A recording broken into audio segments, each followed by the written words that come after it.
2 decades of silence, and then, out of nowhere, Ja Rule went off. One tweet, pure disrespect, no context, no filter, no backing down. What happened next might have just reignited the pettiest feud in hip-hop history, because when Ja Rule opened his mouth, 50 Cent didn't say much, but what he did was calculated, cold, and vicious. Welcome to Gossip Unlimited. Ja Rule starts swinging wild.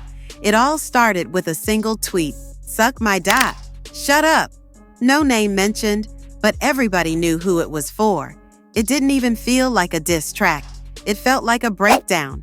And on X, where everything gets screenshotted, memed, and flipped in seconds, it didn't take long before the internet lit up.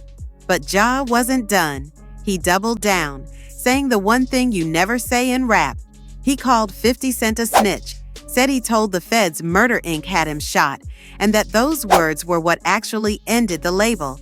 Not talent, not sales. Just one sentence to the feds.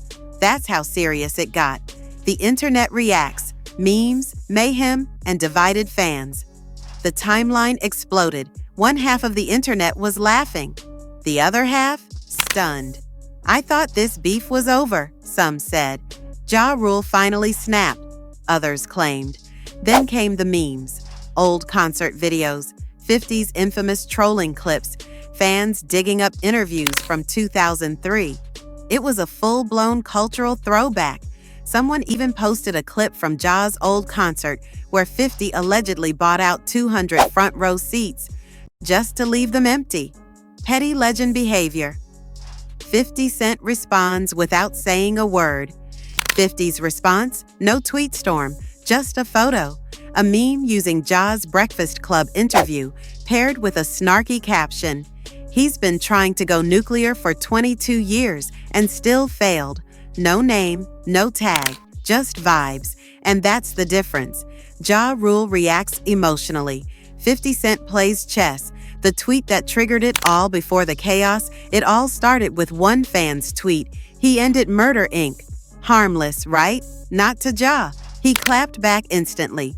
You're right. He told the feds Murder Inc. had him shot, and that's why they got indicted. That single reply brought the entire beef back from the dead. Ja Rule's energy. I got time today. Later that day, Ja added more fuel. I'm off tour. I got time today. Translation? He was ready for war. Whether it was ego, frustration, or just plain boredom, he'd clearly been holding this in. But what made it worse? He wasn't cryptic. He said it with his whole chest. Let's take it back, where this beef really started. See, this didn't begin with rap. It began in the streets. Ja Rule was robbed by a guy fresh out of jail. Weeks later, he sees 50 Cent hanging out with the same dude. Ja took it as disrespect. 50 saw it as an opportunity. Ja said 50 inserted himself into drama that had nothing to do with him, just to build clout. Back then, Ja was already popping. Aimbadu? Basically a nobody. But that was about to change. 50 fires first, the diss that lit the fuse. 50's first real shot came with a track called Life's on the Line. He mocked Ja's Murder for Life with a flipped hook. Murder? I don't believe you. Simple, cold, devastating. The streets took notice. So did Ja Rule. A scuffle, then a stabbing. Not long after, they ran into each other in Atlanta. Ja came at 50 with a baseball bat, but 50 didn't back down, punched him right in the face. Days later, they clashed again at the Hit Factory in New York. That time, Ja's crew got violent. One of them, Black Child, stabbed 50. And after that, a restraining order was filed. Ja spun it as 50's a snitch. 50 drops How to Rob and becomes a problem. Before their war hit radio stations, 50 dropped How to Rob. He clowned almost every major rapper, Jay-Z, DMX, Big Pun, even Diddy. No one was safe. He became a walking controversy. Then came Ghetto Quran. That one hit deeper, name-dropping real street legends. One of them, Kenneth Supreme McGriff, a known backer of Murder Inc. That's when things went from rap beef to life-threatening. The shooting that changed everything. In 2000, 50 Cent got shot 9 times outside his grandmother's house. Word on the street? The hit was ordered by Supreme. 50 survived, but he disappeared from the scene for a while. While 50 healed, Ja ruled the charts. During that time, Ja dropped Rule 336 and Pain is Love, back-to-back commercial smashes. He had pop hits, chart dominance, and major label backing. Meanwhile, 50 was blacklisted in New York. Nobody wanted to work with him, so he went to Canada. There, he recorded Guess Who's Back, the mixtape that changed everything. Eminem plus Dr. Dre equals Game Over. Paul Rosenberg got that tape to Eminem. M flew 50 out to LA, signed him to Shady/Aftermath, and introduced him to Dr. Dre. And the rest was an avalanche. Wanksta versus Loose Change. Let the war begin. 50 dropped Wanksta.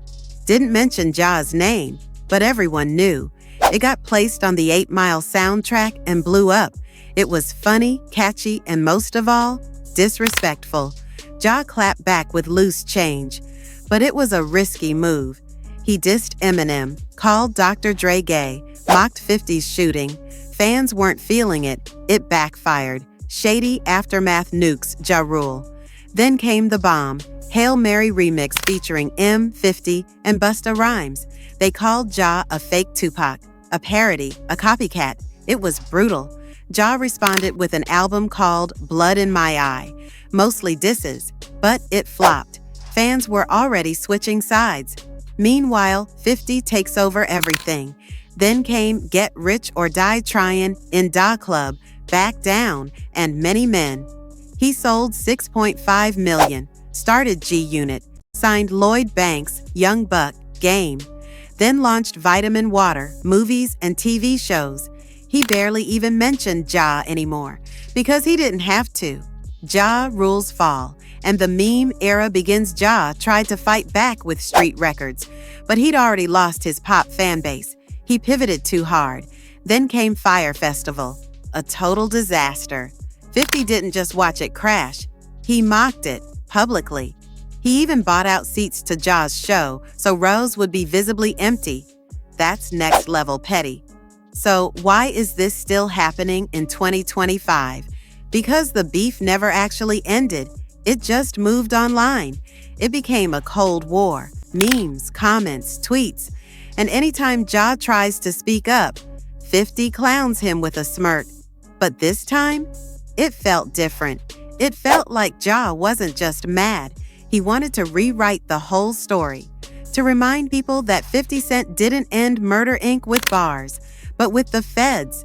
The beef that refuses to die from scuffles in hotel rooms to diss tracks and federal indictments. From stabbing incidents to snitch allegations.